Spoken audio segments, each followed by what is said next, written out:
seputar Parepare dan info lainnya. www.radiomesra.com. Infonya ada, entertainnya juga.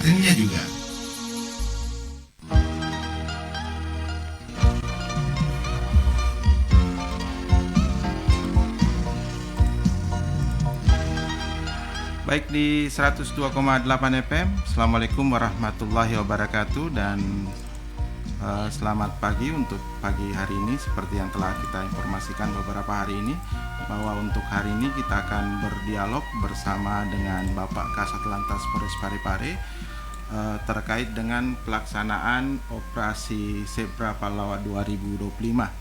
Nah, selain informasi itu, Anda juga bisa bertanya hal-hal lain yang terkait dengan kelalu lintasan. Dan kita bersyukur bahwa hari ini Bapak Kasat Lantas Polres Parepare, Bapak AKP Muhammad Arsad Esos, meluangkan waktu untuk bersama kita di dialog pagi hari ini. Dan dialog ini Anda bisa menggunakan telepon di 08539535350907 untuk berinteraksi dengan beliau. Oke, dan ini akan dipandu bersama saya Dimas dan juga ada Bagus. Oke. Ya. Ini belum dimulai Pak, sudah ada yang telepon. Luar biasa penggemarnya Bapak ya. Iya. Selamat pagi, assalamualaikum Pak. Iya. Assalamualaikum warahmatullahi wabarakatuh ya Pak. Sehat-sehat Pak. Waalaikumsalam warahmatullahi wabarakatuh. Alhamdulillah sehat-sehat. Selamat pagi dan tentunya tetap semangat pagi. Salam presisi. Salam presisi. Iya Pak. Ya, di tengah kesibukan ini Pak. Tapi menyempatkan hadir untuk pagi hari ini, dan teman-teman mungkin di lapangan bergerak hari ini juga ya Pak ya? Ya, jadi untuk hari ini kami sampaikan bahwa hari ini adalah hari Kamis tanggal 20 September, hari keempat pelaksanaan operasi Zebra. Tadi pagi pukul 07.30 agenda kami pertama melaksanakan kegiatan edukasi dan sosialisasi ke Pertamina. Kebetulan kami kumpulkan driver-driver Pertamina yang menjadi agenda, memang agenda rutin kegiatan kami untuk memberikan edukasi terkait pentingnya tertib berlalu lintas, di mana memang agenda saat ini adalah operasi Zebra. Tidak capek Pak, tidak bosan-bosan nih kasih bimbingan terus ke kami masyarakat. menjadi tanggung jawab kami bagaimana supaya masyarakat selalu tetap patuh, disiplin, mengingat sekarang jumlah kendaraan mobilitas yang dilihat di Kota Parepare cukup tinggi, dan kecelakaan juga hampir tiap hari ada terjadi. Ini pun sudah sering diingatkan, masih terjadi juga kecelakaan Pak. Kita berharap memang masyarakat ini harus tetap diberikan masukan-masukan, arahan dan lain sebagainya. Terutama ini kepada generasi muda ini. Dan lewat forum ini kali ini Pak, saya minta maaf ini karena sering mengganggu Bapak dengan keluhan-keluhan dari masyarakat ini. Justru saya selaku Kasat Lantas Parepare, justru saya berterima kasih. Artinya kalau masyarakat itu memberikan masukan, kalau bahwa mereka sayang ke kami, artinya mereka memberikan masukan untuk kami lebih baik. Itu, dan kami insya Allah semua masukan yang masuk itu pasti nanti kami tidak lanjuti, walaupun mungkin tidak seluruhnya, secara bertahap. Karena berbeda-beda aduannya, beda-beda juga penindakannya. Tapi yang jelas satu intinya, dan jangan bosan-bosan memberikan informasi dan pertanyaan kepada kami. Ya, artinya semua keluhan itu direspon Pak ya, cuman ada yang cepat, ada yang lambat, seperti itu. Betul. Itu artinya Bang Dimas, masyarakat masih mempercayai kualitas kita di Parepare ini. Oke. Iya. Baik Pak Kasat, hari ini kita akan berbicara terkait dengan operasi Zebra Pallawa 2025. Nah, ini yang mungkin bisa dijelaskan lebih awal. Apa itu sebenarnya operasi Zebra dan apa tujuannya untuk tahun ini? Baik, terima kasih atas waktu dan kesempatan kali ini saya bisa hadir di Radio Mesra. Baik, bahwa terhitung dari tanggal 17 November 2025 secara serentak di seluruh Indonesia, jadi bukan cuma di Parepare, bukan cuma di Polda Sulsel, tapi seluruh Polda, seluruh jajaran itu secara serentak dilaksanakan operasi Zebra. Kalau di Sulawesi Selatan ini sandinya operasi Zebra Pallawa 2025. Dalam operasi ini menjadi kegiatan cipta kondisi menjelang memasuki perayaan Natal dan Tahun Baru. Jadi ini adalah kegiatan cipta kondisi peringatan kepada masyarakat dan kita menjelang memasuki, karena tentunya di bulan Desember ini agenda kegiatan-kegiatan masyarakat lebih tinggi. Tujuan dari operasi ini tentunya yang pertama adalah meningkatkan disiplin kepada masyarakat, khususnya pengguna jalan, pengendara sepeda motor maupun pengendara mobil untuk selalu patuh dan taat terhadap aturan-aturan rambu-rambu lalu lintas yang ada.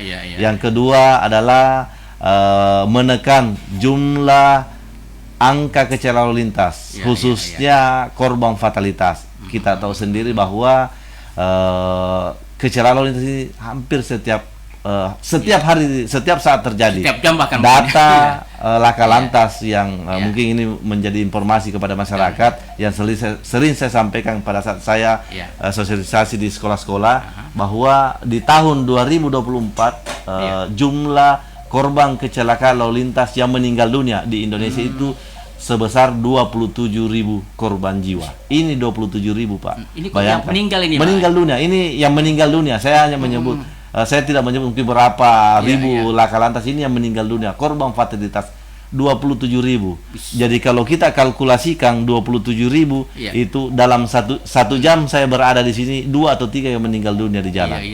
Tentunya ini menjadi perhatian, bukan cuma tugasnya kami selaku kepolisian, tetapi ini menjadi tugas kita bersama. Bagaimana tidak ada lagi korban-korban kecelakaan lalu lintas. Kemudian kesempatan ini saya juga jelaskan bahwa Polda Sulsel, dalam hal ini Polda Sulawesi Selatan, kita ini masuk di ranking 5, Pak. Sulawesi Selatan ini ranking 5 kecelakaan yang tertinggi di Indonesia. Tentunya ada hal yang menarik di sini. Kira-kira apa? Kenapa Sulawesi Selatan ini ranking 5? Padahal kalau kita lihat jumlah kendaraan masih banyak di Pulau Jawa, Sumatera. Jadi pulau setelah Jawa itu langsung ke Sulawesi angka kecelakaannya. Kenapa bukan di Sumatera? Padahal Sumatera ini ada lintas. Makanya kita kembali, kita renungkan kira-kira apa, dan inilah menjadi tanggung jawab kami, angka kecelakaan lalu lintas. Kemudian untuk di tahun 2024 untuk korban kecelakaan meninggal dunia di Parepare itu kurang lebih data yang kami di 2024 itu 21 orang meninggal dunia. Alhamdulillah untuk tahun ini 2025 ini sampai di bulan November ini korban kecelakaan ini 17.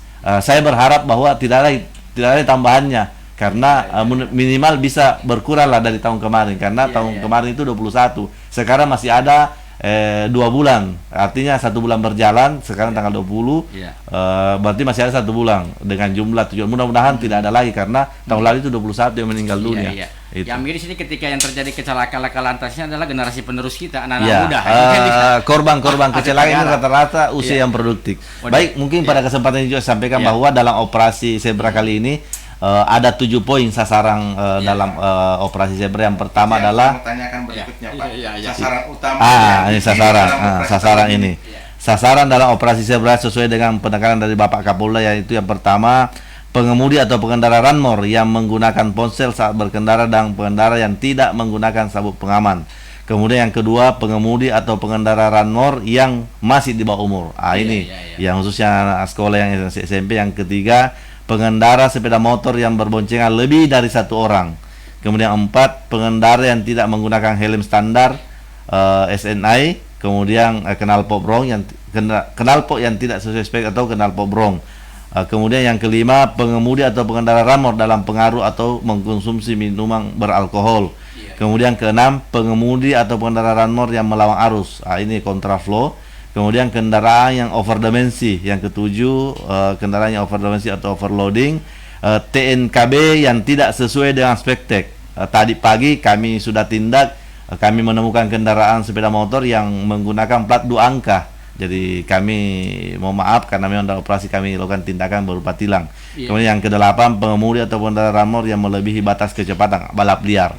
Salah satu sasaran poin utama dalam operasi ini adalah penindakan balap liar. Saya sejak masuk di Parepare ini, saya sudah berkomitmen tidak ada ruang, tidak ada kebijakan untuk pelaku balap liar. Jadi ketika kami temukan balap liar, pasti kami akan tindak. Dan alhamdulillah Pak Kasat sekarang sudah berkurang. Maka saya lihat kalau malam sudah tidak ada lagi nih malam. Walaupun masih ada 1-2 laporan, tapi saya berterima kasih kepada masyarakat. Silakan menyampaikan, silakan hubungi Polres, ada call center kami. Kalau memang ada informasi silakan, karena itu adalah bentuk laporan yang memang kami butuhkan supaya kami tindak lanjuti. Iya, tanggung jawab dari kepolisian juga nih. Jadi memang kita harap memang masyarakat harus proaktif juga. Tugas masyarakat sebenarnya membantu hanya cukup satu saja, menaati aturan, Pak ya. Tugasnya Bapak polisi ini kan banyak. Cukup membantu itu saja. Kalau masyarakat atau pengemudi kendaraan dalam ini sudah disiplin, sudah paham bahwa memang tertib lalu lintas, mematuhi aturan itu adalah kebutuhan untuk keselamatan. Saya pikir kami dari pihak lalu lintas tidak usah lagi berdiri di jalan. Mungkin kita duduk saja di ruangan, ya kan? Cuma ya itulah, masih ada sebagian masyarakat yang mungkin belum menyadari bahwa memang tertib lalu lintas itu adalah kebutuhan yang tentunya kembali ke pengendara itu sendiri, keselamatan. Masih banyak pola masyarakat ini Pak takut kepada petugasnya bukan pada aturannya. Inilah mungkin sudah terjawab sebenarnya kenapa Polda Sulsel ini masuk ranking kelima angka kecelakaannya. Salah satu itu karena kepatuhan dan kedisiplinan masyarakat ini masih kurang. Salah satu contoh Pak yang saya amati itu di Jalan Kasuari Pak. Kalau ada petugas di situ pasti. Tapi alhamdulillah alhamdulillah Pak Dimas, sesuai dengan informasi masyarakat keluar, jadi setiap pagi itu anggota saya pasang di situ. Tapi ketika anggota saya sudah tinggalkan, melawan arus lagi. Makanya kembali itu. Ya, silakan untuk kita buka kesempatan telepon. Tadi sebenarnya sudah ada beberapa yang telepon ini Pak. Kita terima langsung Pak. Oke, silakan.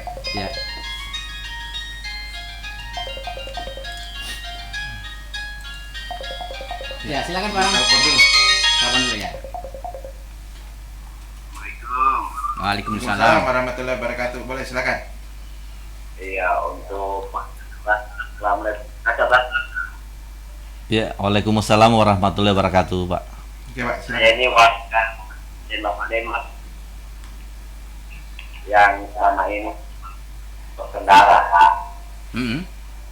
Terus pertanyakan apakah di dalam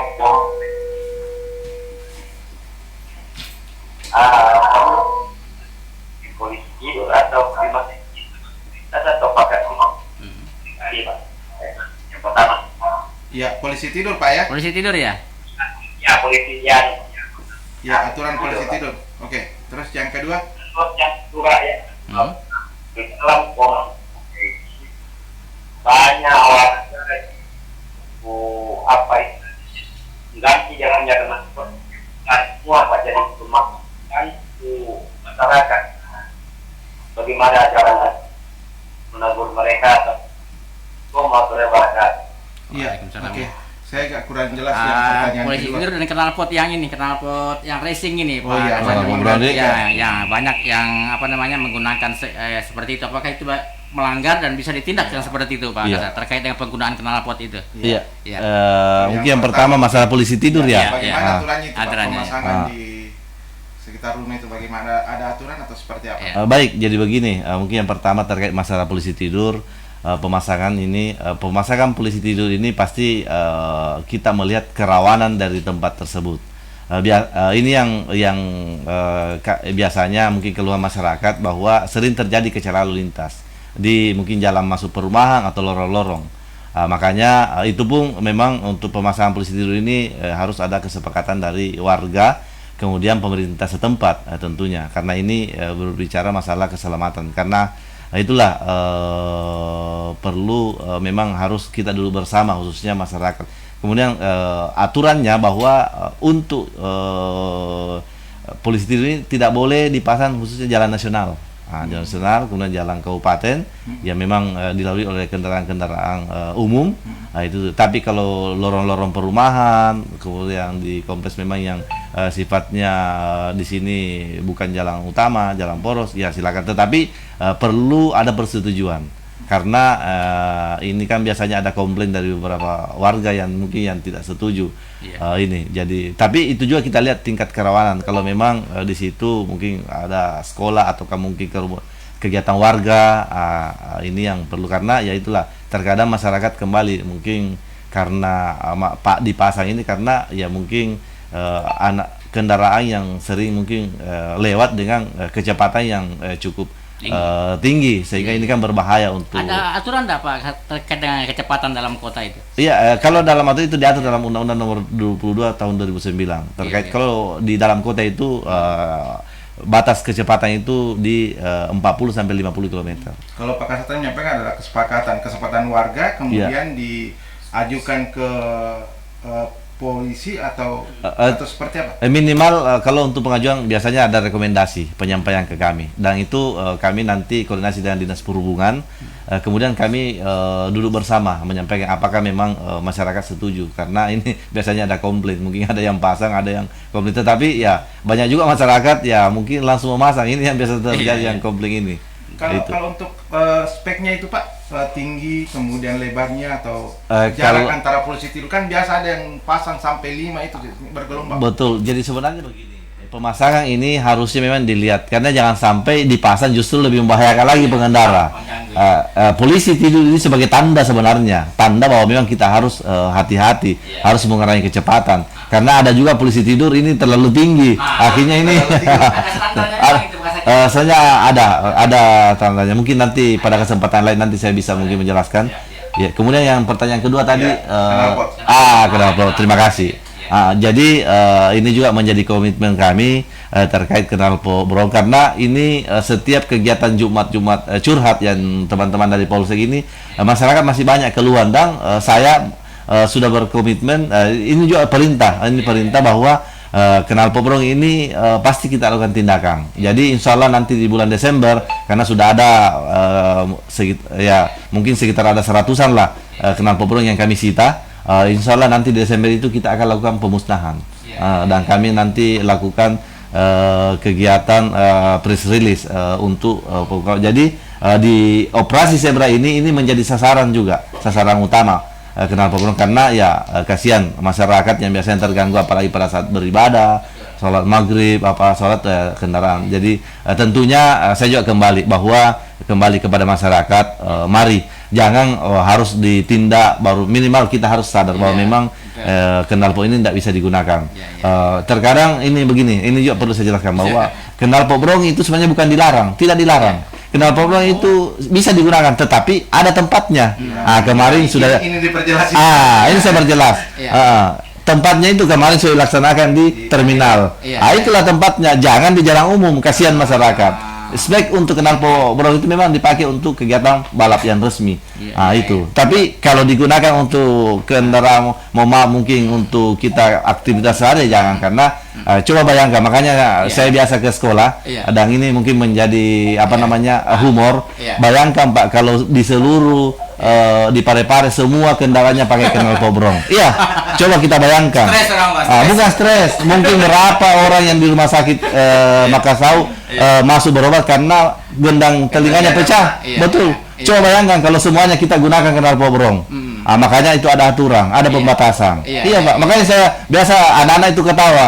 Betul juga Bapak bilang. Kalau seumpamanya masyarakat menggunakan semua kendaraan, berapa ribu kendaraan ada di Parepare, semua menggunakan knalpot, tidak ada yang bisa tidur kalau malam Pak. Itu makanya itu masuk lorong. Itulah makanya saya tentunya berharap kepada masyarakat, saudara-saudara saya di Parepare, mari bantu kami untuk memberikan pengertian edukasi bahwa itu tidak boleh. Kasihan. Walaupun masih ada 1-2 yang memang memang apakah harus ditindak, tapi kami tidak bosan-bosan, pasti kami akan tindak. Soalnya kan memang memasak itu ada penelpon. Silakan ya. Assalamualaikum warahmatullahi wabarakatuh. Waalaikumsalam warahmatullahi wabarakatuh. Silakan Pak. Bapak Kasat Lantas Ya. yang kami hormati Pak, yang kami banggakan. Terima kasih. Saya Pak Alam Tahir Pak, Ketua RW 5 Bekasi. Iya. Ini kebetulan wilayah saya itu Pak di sekitar Pelabuhan Nusantara. Iya. Nah ini biasa saya telepon langsung ke Pak Maman bahwa Ya. tolong disampaikan terkait masalah mobil-mobil truk yang memuat sayur itu yang mau ke Kalimantan. Iya. Itu sebelum dia masuk pelabuhan dia kan berjejer memanjang mati rotasi itu sampai Iya, iya. ya, bahkan sampai ke taman mati rotasi. Iya. Sudah jelas di situ ada tanda larangan, Iya. tapi ya mereka tetap memparkir Ah, dan sangat-sangat mengganggu. iya. Itu mohon Pak kalau bisa ada anggota yang setiap ada kapal melakukan patroli di situ.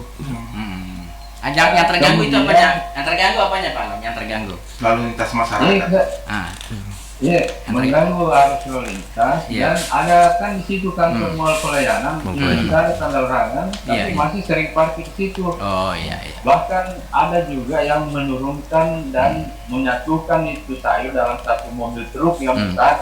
Iya. Iya, Jadi mobil truk satu Hmm. disatukan supaya maksimal muatannya itu mobil satunya kosong. Iya, iya, iya, iya, iya, iya. Begitu saya lihat, itu kan sudah kelebihan muatan juga kalau dia mau masuk ke pelabuhan. Iya, iya, iya, iya. Nah, itu pelanggaran kedua. Kemudian Pak ini sudah pemandangan yang sudah tidak enak lagi, sudah elok. Di Iya. setiap SPBU itu antrian mobil truk juga kalau mau mengisi bahan bakar solar. Ini Ini antisipasinya bagaimana ini Pak? Iya. Iya, iya. Hampir di semua SPBU, apakah itu di Ujung Bulu, di Capagalung, di Kilo 3, Kilo 2, Iya. bahkan ini antisipasi ini bagaimana Pak ini? Hmm. Karena juga biasa macet gara-gara ini mobil-mobil Iya. isi solar ini. Ah, Jadi mohon Pak supaya coba kita ini nyaman dalam iya. sebenarnya kebijaksanaan banyak sekali. Baik, dari baik Pak. Bapak, Ya. Baik Pak, sudah ditangkap Ketua Lalu maksudnya. Iya. Oke Pak Alam. Sekiranya Ya. itu Pak ya. Baik, Terima ya. kasih. Terima kasih. Assalamualaikum. Waalaikumsalam warahmatullahi wabarakatuh. Ya. Ya. Ya, sebenarnya dilematis. Jadi sebelum Pak Kasado, saya pernah tegur ini Pak teman-teman ya sekedar menyampaikan. Ternyata kalau yang antrian itu kita suruh pindah, antrian saya nanti Pak, ini sudah antrian saya, nanti tambah lama lagi ya. Gimana nih Pak? Ya mungkin lebih kepada pengaturan saja. Iya pengaturan ya. Baik, terima kasih Pak Alam atas Ya. informasi Ya. terkait di jalan masuk pelabuhan. Ya. Betul, ini memang sering Ya. kami dihubungi dan pastinya kami tidak lanjuti Ya. terkait kendaraan-kendaraan yang biasa parkir bongkar muat. Ya. Di bulan Maret kalau nggak salah bulan Mei itu pernah kami kumpulkan dari ekspedisi-ekspedisi dengan dinas perhubungan termasuk pengelola pelabuhan. Karena ini menjadi keluhan bahwa kendaraan-kendaraan yang akan sebelum naik ke kapal setidaknya jangan memarkir kendaraannya di sepanjang jalan. Jadi kemarin itu ada ruang dikasih yaitu di terminal Lumpue ataupun di bekas ex terminal di Soreang. Iya. Nah, itu menunggu. Ini menjadi keluhan dan saya bukan cuma, mungkin sudah puluhan yang saya tindak di situ. Kami lakukan penindakan yaitu dengan penindakan etley.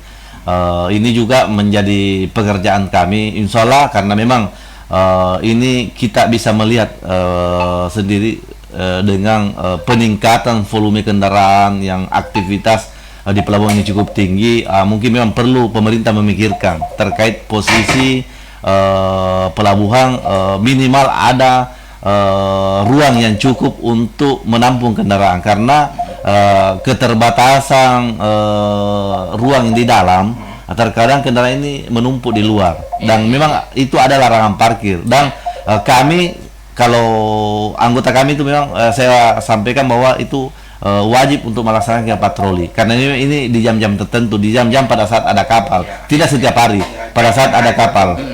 Dan saya sudah sampaikan tidak ada toleransi kalau dia parkir di larangan parkir, langsung tindak etley, saya sampaikan, karena ini menjadi perhatian, menjadi keluhan dari masyarakat khususnya yang akan melewati, apalagi di sana ada kantor pelayanan publik. Terima kasih Pak Alam, insya Allah menjadi atensi dan menjadi perhatian. Kemudian yang kedua adalah terkait antrian di sepanjang SPBU. Terima kasih. Ini setiap hari, dan alhamdulillah saya sudah sampai anggota saya ketika ada informasi, dan kami beberapa operator SPBU itu sudah kami komunikasikan. Saya justru menyarankan kalau bisa jangan dulu membongkar solarnya pada saat pagi atau siang, kalau bisa malam. Tetapi ya dari pihak SPBU juga tidak bisa, karena memang ada jadwalnya bahwa jam sekian itu harus dibongkar dan tidak bisa disimpan. Makanya ya mungkin pada saat ada antrian, ada kepadatan, anggota saya itu saya perintahkan untuk memonitor itu. Kemudian ini juga mungkin tadi sudah disampaikan bahwa kami juga akan menindak untuk melarang. Ya ini juga pertimbangan kemanusiaan. Beberapa sopir menyatakan, Pak, kalau saya tidak dapat solar, anak saya mau makan apa? Jadi perlu kita ketahui, bukan cuma di Parepare, di seluruh kabupaten itu antrian solar itu terjadi. Dan kami juga pasti tentunya menjadi pekerjaan kami, setiap pagi kita harus atur. Perlu diketahui bahwa kenapa terjadi antrian solar, karena di akhir tahun itu pemerintah mengurangi subsidi BBM khususnya solar, sehingga inilah yang menyebabkan terjadinya antrian, karena ya di beberapa setiap pada pengisian setelah itu langsung diisi habis, sehingga sopir-sopir ini takut kehabisan, makanya dia ngantri. Memang setiap di akhir kita mungkin sudah beberapa tahun di belakang ini itu di bulan-bulan 9 sampai bulan Desember itu subsidi BBM khususnya solar maupun petrol ini dikurangi. Makanya ini yang menjadi mungkin ya mohon maaf, mungkin harus tingkat atas yang harus memikirkan. Karena pengurangan subsidi ini akan berdampak kepada pengguna arus lalu lintas.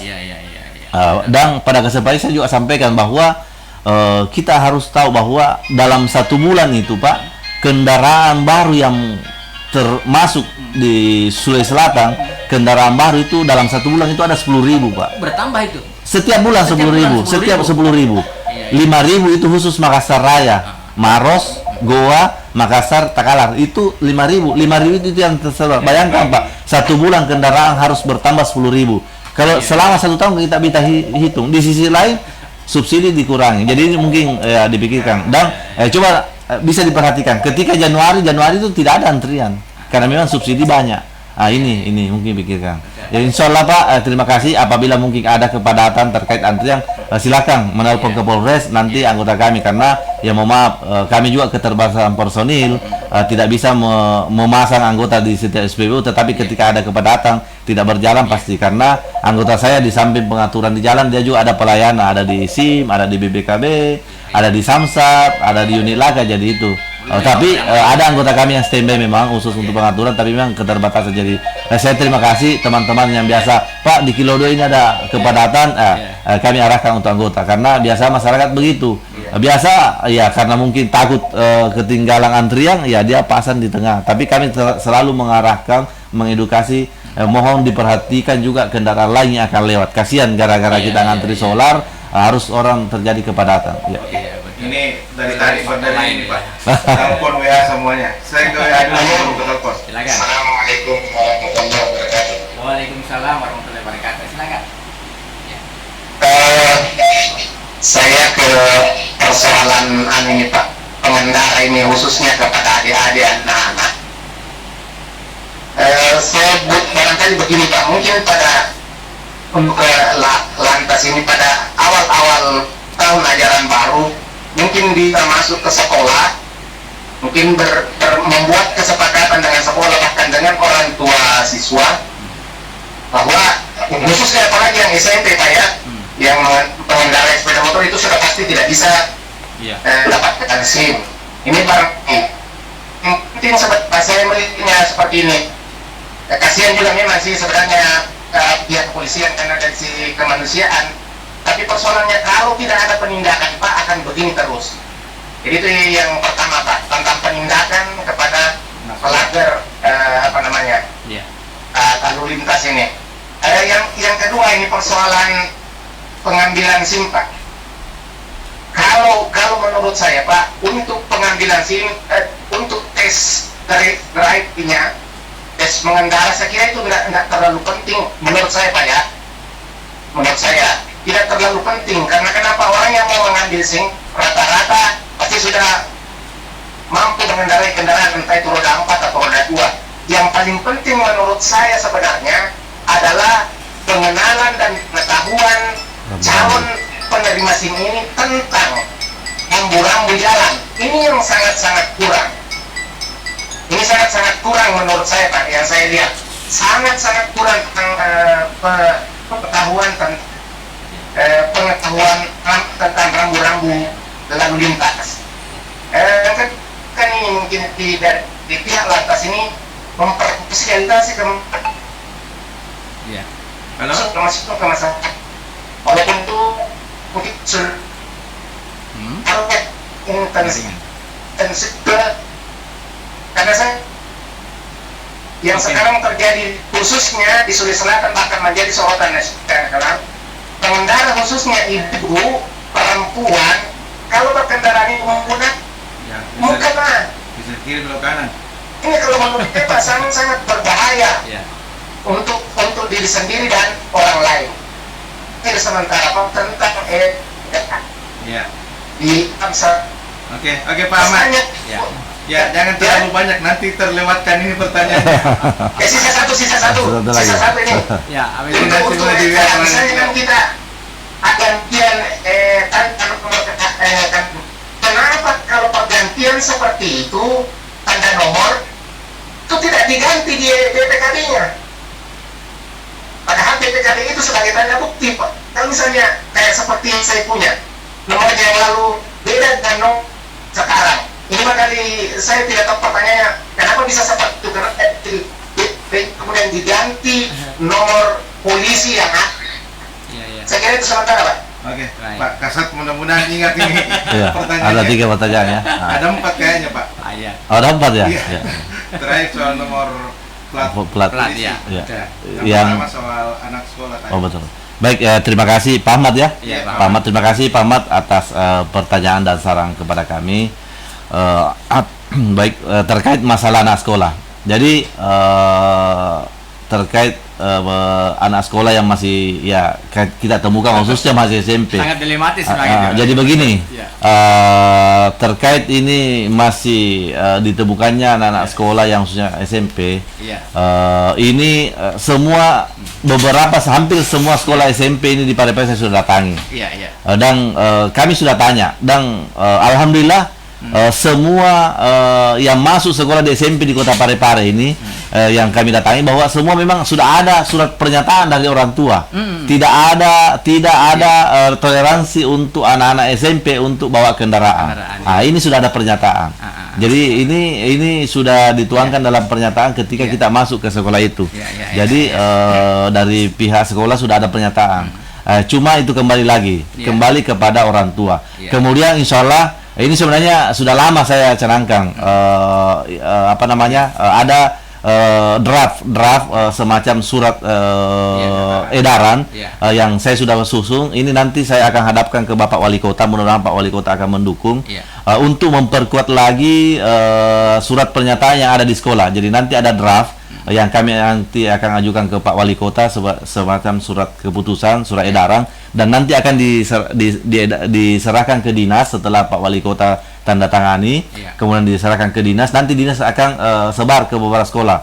Draft ini untuk memperkuat lagi bahwa larangan mengendarai sepeda motor khususnya anak di bawah umur kategori yang SMP. Karena apa? Terkadang begini, terkadang biasa pemerintah yang disalahkan.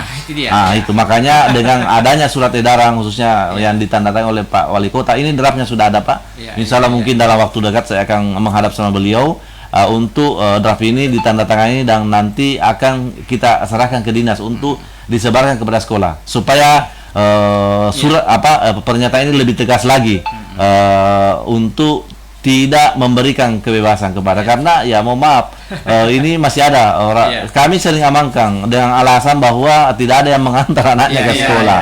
Inilah tidak ada. Jadi Tetapi dengan dengan larangan ini yang dipertegas, kami juga sudah mengusulkan kepada Dinas Perhubungan. Kita ada bus sekolah. Mari fungsikan bus sekolah itu. Betul. Karena dengan masih banyak masyarakat yang yang tidak bisa mengantar ini kita. Jadi insya Allah Ibu Kadis Perhubungan juga memberikan hal yang positif. Insya Allah mudah-mudahan nanti di tahun anggaran berikutnya, karena memang ada beberapa bus sekolah kita yang sudah rusak, dan mudah-mudahan nanti ada penambahan. Jadi nanti ini ke depannya ada jalur khusus mungkin dari batas ke Parepare, jalurnya ke SMA 1, ke SMP ini untuk ke SMK untuk anak sekolah yang memang tidak bisa diantar sama orang tuanya. Jadi pada kesempatan ini kami berharap kepada masyarakat Parepare, kalau kita sayang anak tak, jangan kasih motor. Ya, kalau memang kita sayang, kita antar. Kasihan anak-anak yang tidak paham aturan berlalu lintas, aturan mengendarai sepeda motor, dikasih motor, ya mau maaf. Iya, akan seenaknya membawa motor dan akan membahayakan dirinya dan membahayakan orang lain. Itu mungkin poin yang pertama terkait anak di bawah umur. Tadi yang kedua terkait pengambilan SIM. Pengambilan SIM. Terima kasih terkait sarannya, kalau bisa yang diperketat nanti terkait masalah pengenalan rambu-rambu ya. Kalau untuk prakteknya kan rata-rata bisa mobil. Dan memang dalam pengambilan SIM itu dalam Undang-Undang 22 sudah diatur bahwa untuk pengambilan SIM itu harus ada melalui ujian teori ilmu pengetahuan terkait rambu-rambu yang sekarang sudah kita melakukan tes AFIS namanya, komputer. Kemudian setelah itu kita lakukan ujian praktek di lapangan, dan itu sudah berjalan. Dan pada kesempatan ini juga kami menyampaikan bahwa untuk perpanjangan SIM kami sudah ada layanan perpanjangan SIM, tapi khusus perpanjangan SIM ada mobil SIM Link kami itu beroperasi 2 kali 1 minggu. Pada hari Rabu itu di depan Pasar Lakesi, tapi khusus perpanjangan SIM. Yang SIM-nya yang tidak kadaluarsa. Kalau sudah kadaluarsa itu dianggap karena ini dia sesuai dengan Perkap Kapolri. Jadi hari Rabu mulai jam 9 sampai dengan pukul 13.00 di depan Pasar Lakesi. Kemudian yang kedua hari Jumat di depan pintu pelabuhan. Itu untuk SIM perpanjangan, silakan ke sana. Itu untuk kemudahan. Dan insya Allah rencana nanti ke depan kami lihat waktu mungkin karena ini ada masukan dari masyarakat, kalau bisa mobil SIM-nya itu bisa di daerah Bacu Kiki atas yang di Perumnas. Nanti tinggal kami melihat titiknya, karena ini harus terkoneksi dengan baik dengan internet. Sudah masuk perencanaan juga di sana, pada saat masuk perencanaan. Yang ketiga, ibu-ibu ini. Ibu-ibu betul. Ini yang biasa juga kami himbau, ini yang biasa. Dan ini sudah banyak kejadian, Pak. Ibu-ibu yang dibonceng terus pakai baju mukena, baju gamis, biasa terlilit. Ini yang tentunya memang perlu kembali betul-betul menjadi perhatian. Ingat ketika mungkin mengendarai sepeda motor menggunakan gamis, ini rawan. Dan ini banyak kejadian, dan korbannya banyak, bahkan korbannya fatalitas sampai meninggal dunia, Pak. Jadi mungkin menjadi terima kasih sarannya untuk mengingatkan kepada masyarakat, khususnya pengendara sepeda motor. Kemudian yang keempat tadi, Pak. Yang keempat nomor plat. Terima kasih terkait penggantian. Jadi begini, kami sarankan apabila ada perubahan silakan nanti bisa melaporkan ke pihak bagian BPKB. Nanti kami akan lakukan kontrol juga ketika ada perubahan, nanti langsung kita konekkan kalau bisa di BPKB itu ditulis, karena terkadang memang ada perubahan perubahan nomor yang karena ada penyusunan kembali terkait masalah nomor. Silakan nanti mungkin Pak Ahmad ya, bisa nanti ke kantor lantas di BPKB untuk bisa lakukan perubahan nomor nanti untuk ditambahkan di situ. Baik, terima kasih. Jadi tadi terkait dengan anak SMP itu adalah kebijakan dari kepolisian dan tindakan preemptif Pak ya, untuk anak-anak. Jadi ini kebijakan sebenarnya. Kalau mau ditindak langsung saja bisa ditindak. Ini sekali lagi karena anak didik masuk ranah pembinaan. Oke, silakan. Pak Haji Guntur, silakan. Ada lawyer ini. Silakan Pak lawyer. Forum lalu lintas. Haji Guntur. Silakan Pak lawyer. Silakan. Assalamualaikum Pak Kasat. Waalaikumsalam warahmatullahi wabarakatuh. Saya dengan Pak Kasat saya dengan Pak Kasat sama-sama anggota Forum Lalu Lintas. Iya. Pak Ya, Kasat, silakan. langsung saja. Siapa Ji? Siapa sorry. Ji? Saya tidak menyapa teman-teman saya di Lake Mesren. Assalamualaikum semuanya, saudara-saudara. Waalaikumsalam Pak Haji. Ya silakan karena padat juga jalur pertanyaan ini kayaknya. Iya. Pak Kasat, jadi begini, saya ada usulan Iya. terkait ini kan sudah dijawab oleh teman-teman oleh pertanyaan. Saya ada usulan, ini sebetulnya sudah 10 tahun yang lalu usulan saya. Kenapa Pemkot berikut teman-teman di Lalu Lintas belum dengar bahwa kita tidak usah bikin kebijakan kita tidak usah bikin kebijakan ke sekolah-sekolah terkait dibuatkan pernyataan orang tua bahwa anak SMP tidak usah tidak diperkenankan membawa motor ke sekolah dengan alasan orang tua tadi sulit siapa yang mengantar dan sebagainya.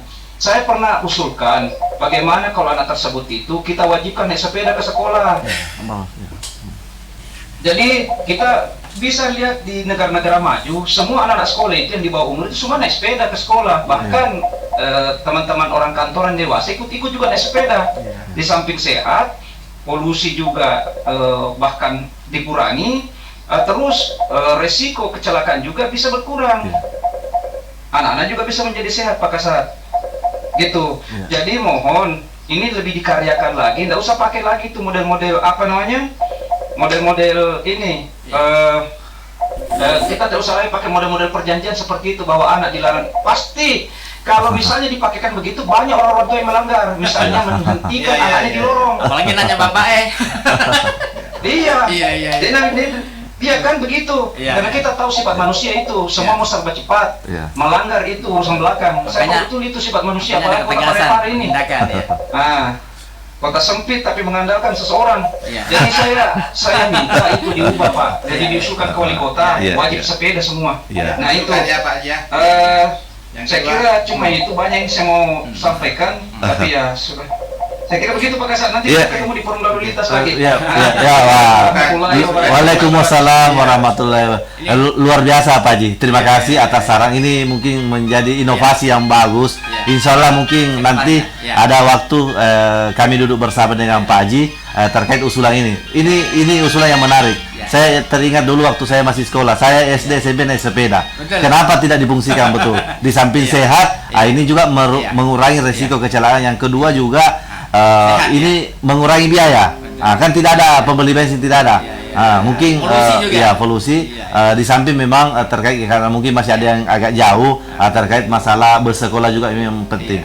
Terima kasih, ini sangat luar biasa menjadi catatan buat saya. Mudah-mudahan di tahun 2026 ini siapa tahu nanti pihak sekolah bisa menganggarkan ada sepeda kalau memang yang tidak mampu. Tapi nanti nih Pak Kasat, setelah itu nanti pasti permintaannya subsidi sepeda lagi.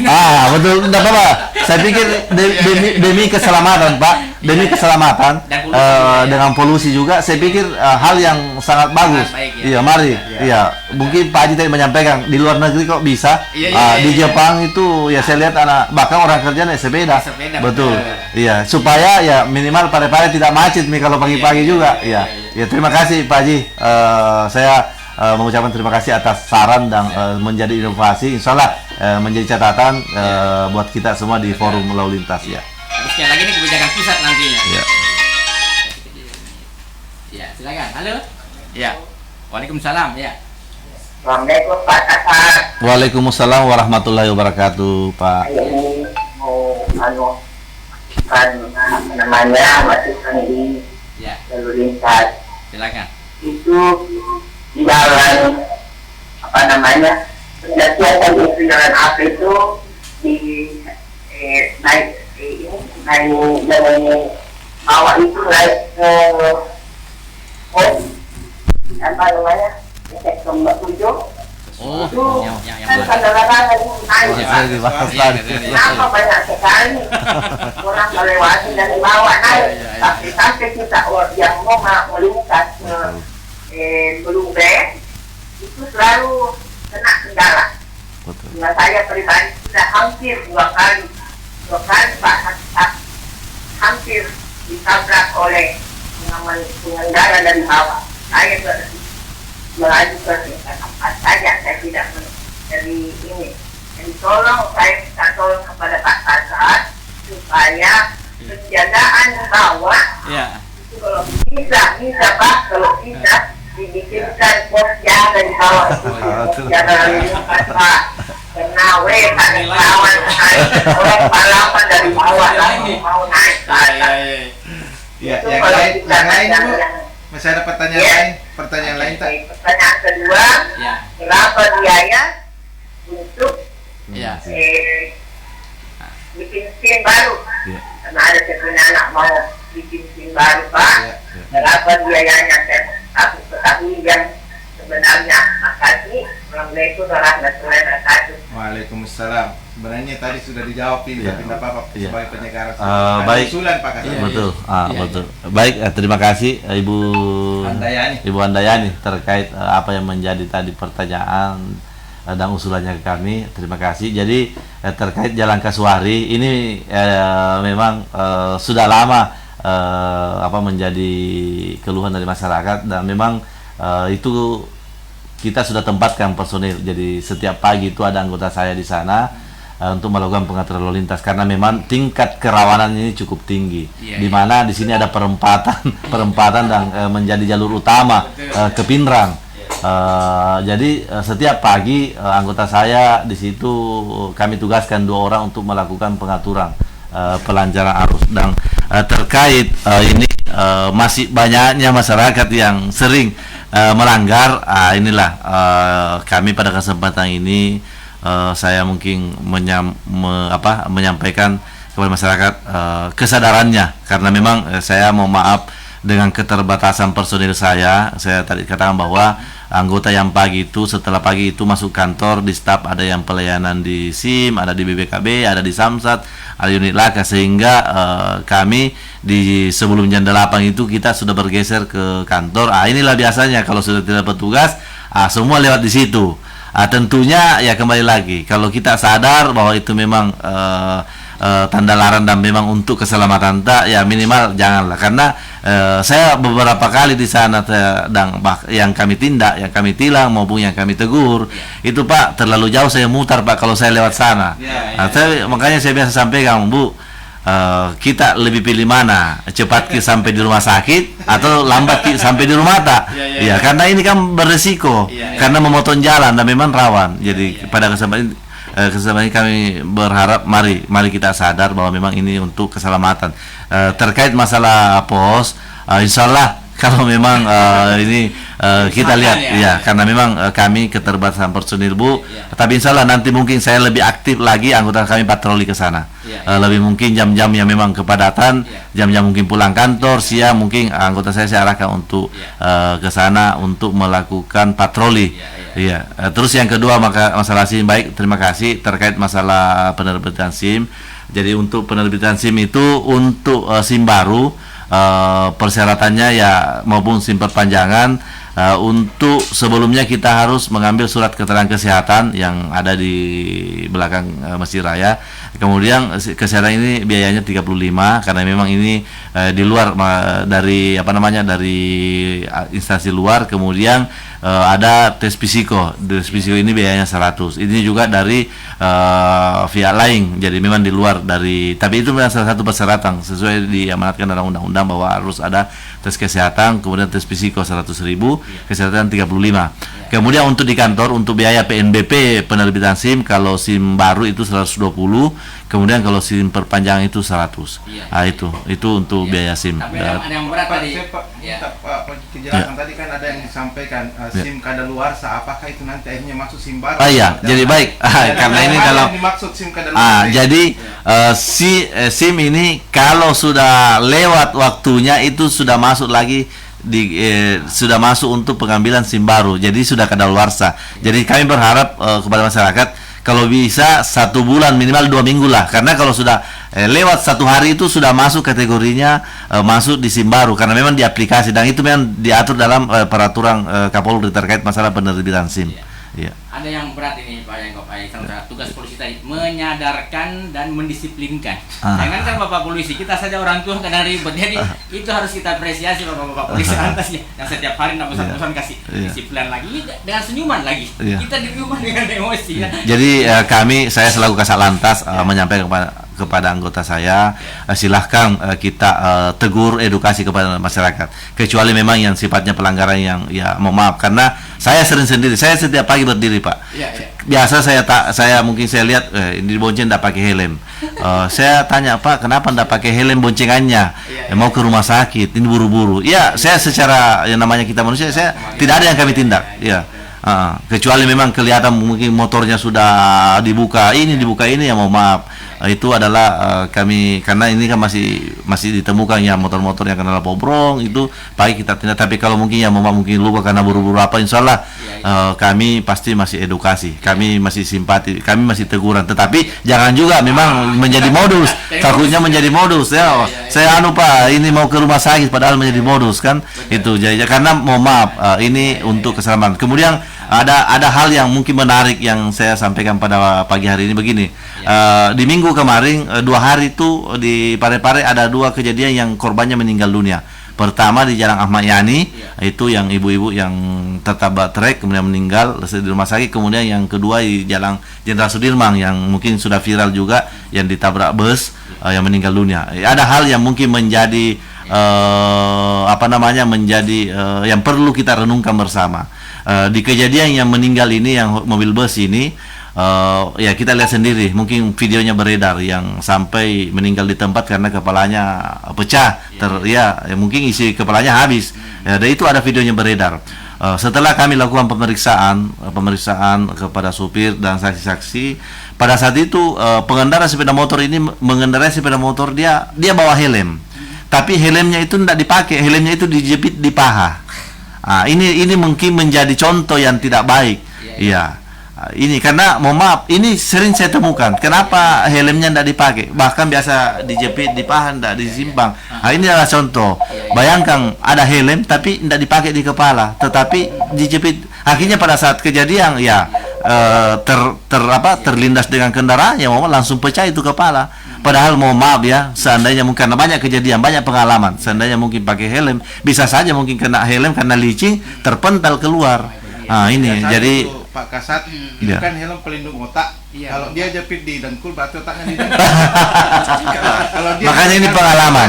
Dan ini banyak kejadian dan kami temukan fakta dan saksi mengatakan Pak ada helmnya Pak, dan kami temukan di TKP ada helm, tetapi sayangnya helm itu tidak dipakai. Ini juga mungkin saya sampaikan, dan itu juga yang biasa terjadi. Sekian kalinya kalau kita menggunakan helm, usahakan kancing karena banyak pengalaman kejadian ketika jatuh helmnya terlepas. Artinya kan sia-sia kita menggunakan helm. Jadi terkadang orang pakai helm karena takut sama polisi ditindak, bukan karena untuk keselamatan. Jadi pada kesempatan ini, mari kita betul-betul kita sadari bahwa menggunakan helm itu memang untuk kebutuhan, bahwa untuk keselamatannya kita. Karena kenapa? Kepala itu adalah organ yang sangat vital. Ketika ada benturan, ya mohon maaf, ini akan menjadi bahaya. Kasihan kalau kepala kita yang dioperasi. Iya. Saja Pak, otaknya di mana? Baik. Baik. Telepon terakhir. Assalamualaikum. Karena waktu. Iya. Baik, Bapak, saya lihat kan di Instagram sekarang lagi ada Sebra ya, karena di TikTok ini sempat ada, saya lihat siswa yang tiba-tiba lawan arah Jadi ini pertanyaanku, apa koperasi ini mengutamakan penindakan atau edukasi kepada masyarakat? Oke, ada pertanyaan lain? Ya, itu saja untuk saat ini, Bapak. Dengan siapa? Ya, dengan Ibu Hikmah di sini. Makasih Bu Hikmah. Ada dua apa? Ya mungkin dua-duanya ini. Penindakan atau edukasi ya. Baik. Betul, penindakan atau edukasi. Terima kasih Bu. Waalaikumsalam warahmatullahi wabarakatuh. Baik, terima kasih Ibu Hikmah atas pertanyaannya. Baik, kami sampaikan bahwa saya tadi sudah mungkin di awal menyampaikan bahwa ada 8 sasaran operasi zebra. Salah satunya tadi adalah melawan arus anak di bawah umur. Tetapi dalam kegiatan di lapangan kami juga melihat kondisi bahwa kalau memang masih kami masih kedepankan edukasi. Kecuali memang mohon maaf ketika mungkin melawan arus kendaraannya mungkin sudah tidak pakai plat, tidak pakai helm, mohon maaf itu kami lakukan tindakan. Kemudian pada kesempatan ini kami sampaikan juga bahwa penindakan terhadap dalam operasi zebra ini 95% itu kami lakukan penindakan etle, 5% kita gunakan penindakan manual. Dan sampai hari ini dalam operasi hari keempat operasi zebra untuk penindakan tilang kami sampaikan bahwa untuk penindakan tilang sampai hari ini penindakan etle yang kami selama hari keempat ini untuk tilang etle itu sebanyak 68 tilang yang sudah tertindak penindakan etle, 68 tindakan etle. Kemudian untuk manual itu 10 yang tindakan tilang manual. Tilang manual itulah yang memang kita sudah bukan lagi edukasi karena memang mohon maaf sudah pelanggarannya sudah akumulasi, sudah akumulasi, sudah tidak pakai helm, sudah bonceng 3, sudah tidak ada kelengkapan kendaraannya. Jadi kami lakukan tindakan supaya kami memberikan efek jerah pembelajaran. Jadi mohon maaf ya pada kesempatan ini kami menindak itu bukan karena kita mungkin benci atau apa, minimal bisa mungkin masyarakat bisa sadar bahwa memang saya salah, saya memang melakukan pelanggaran dan ini untuk keselamatan saya sendiri. Jadi mungkin itu Pak, mungkin yang kami sampaikan. Ada penindakan etle ini Pak. Iya. Artinya kita yang punya motor ini sebenarnya harus hati-hati juga ini. Motor bukan kita yang pakai, kebetulan dipakai oleh teman ugalan, nanti akan kembali ke kita ya. Iya, karena nanti ada surat konfirmasi. Jadi setiap yang kami etle itu ada surat konfirmasi. Ya memang yang jadi kendala ini kalau terkendala kalau motornya ini bukan atas namanya. Biasanya suratnya ke atas nama karena memang kami tindak sesuai dengan data yang ada di database yang kendaraan itu yang tertindak dan ada konfirmasi. Iya. Jadi kalau misalnya Bapak polisi tegas di lapangan itu seperti orang tua memarahi anaknya, tetap dia sayang.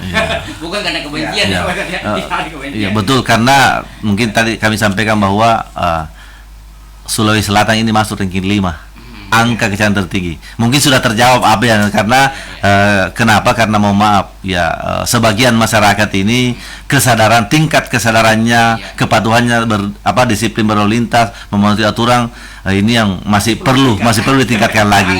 Karena ya ini kita tahu sendiri kecelakaan terjadi pasti diawali dengan pelanggaran lalu lintas. Makanya kalau kita sadar tertib, insya Allah mudah-mudahan Sulawesi Selatan ini sudah tidak masuk lagi di 10 besar. Ya karena setelah Jawa langsung ke Makassar angkatan ranking kelima itu. Iya, tadi sempat terkait dengan penindakan, tapi mungkin ini sebenarnya sudah secara tersirat dijelaskan Pak Kasat. Mungkin bisa diberikan itu Pak, hal yang sepele oleh pengendara tapi sebenarnya sangat berbahaya oleh masyarakat. Selain helm tadi apalagi hal-hal yang sepele itu Pak? Oh ya baik, ini yang penggunaan HP. Ini beberapa kejadian kecelakaan yang kami tangani terkadang yang mohon maaf biasanya khususnya yang masih muda-muda biasa di sementara mengendarai sepeda motor baik mobil apa masih buka TikTok, buka Instagram. Ini kan berbahaya karena tidak fokus kepada jalan yang ada di depannya. Ini yang kami sampaikan bahwa hati-hati. Makanya menjadi salah satu sasaran juga kita ingatkan hati-hati terkait penggunaan kendaraan. Kalau memang tidak penting jangan digunakan dulu. Mending berhenti dulu. Jadi itu mungkin menjadi perhatian. Kemudian ini menjelang memasuki bulan Desember, ini agenda penting karena kita pada saat Desember ini ada kegiatan ya saudara-saudara kita di umat Nasrani mengadakan ibadah, ada beberapa tahapan-tahapan. Tentunya ini adalah kegiatan yang butuh menjadi perhatian serius bagi kita kepolisian. Tadi kami sampaikan bahwa dalam operasi zebra ini poin utama dalam ini yang menjadi atensi yang menjadi penekanan itu mengantisipasi terjadinya balap liar. Jadi kami mungkin yang terakhir saya sampaikan bahwa kepada seluruh masyarakat Kota Parepare, mari kita jaga anak tak yang memang yang masih muda karena ya masih ada laporan 1-2 masyarakat kegiatan-kegiatan balap liar, dan saya sudah sampaikan bahwa saya sudah berkomitmen, pimpinan kami Bapak Kapolres sudah menyampaikan akan menindak tegas pelaku-pelaku balap liar. Jadi kami tidak ada toleransi, kalau ada kami temukan ya pasti kami sita kendaraannya, kami panggil orang tuanya untuk membuat pernyataan demi kebaikan demi bersama, untuk kebaikan